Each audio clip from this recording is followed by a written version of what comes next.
ചില പ്രത്യേക നിമിഷങ്ങളിൽ പ്രകൃതി പൂർണ്ണ നിശബ്ദമാകും. ആകാശത്തിൻ്റെ അതിരുകളും സമുദ്രത്തിൻ്റെ അതിരുകളും ഭൂമിയുടെ അതിരുകളും സന്ധിക്കുന്ന അത്തരം ചില പ്രത്യേക നിമിഷങ്ങളിൽ മൗനത്തിൻ്റെ മാറിൽ നിന്ന് മുള പൊട്ടി ചില വിത്തുകൾ ഉയർത്തെഴുന്നേൽക്കും.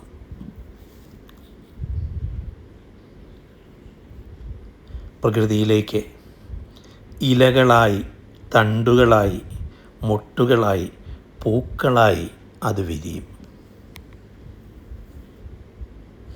ഓരോ പൂവും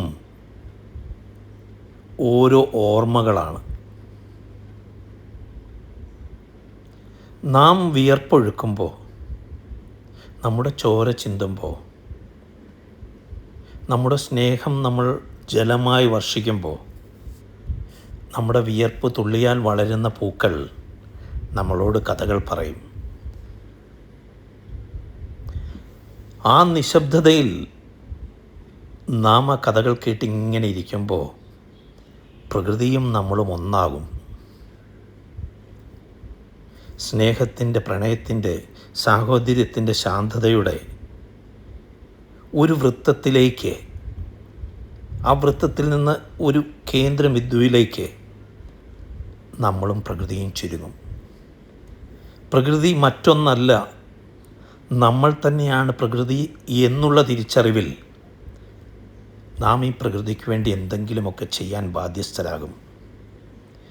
കാർ ടു കാർപ്പറ്റ് എന്ന സംസ്കാരത്തിൽ നിന്ന് കാലിൽ പൊടി പുരളാത്ത, ചെളി പുരളാത്ത, കയ്യിൽ ഒരൽപ്പം പൊടി തട്ടിയാൽ പെട്ടെന്ന് പോയി കഴുകിക്കളയുന്ന ഒരു സംസ്കാരത്തിൽ നിന്ന് പ്രകൃതി നമ്മെ സ്നേഹിക്കുന്നു എന്ന തിരിച്ചറിവിൽ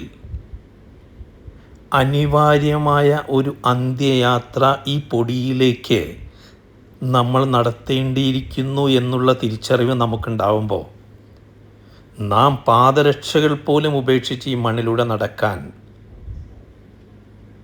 താല്പര്യപ്പെടും. നാം അറയ്ക്കുന്ന ഈ മണ്ണിലേക്ക്, നാം വെറുക്കുന്ന ഈ മണ്ണിലേക്ക് ഒരു ദിനം നമ്മൾ കടന്നു ചെല്ലുമ്പോൾ സ്നേഹത്തോടെ കൈനീട്ടി സ്വീകരിക്കാൻ ഈ പച്ചമണ്ണ് ഇത് മാത്രമേ ഉണ്ടാവൂ. ഓർക്കുക, ഓർത്താൽ നന്ന്.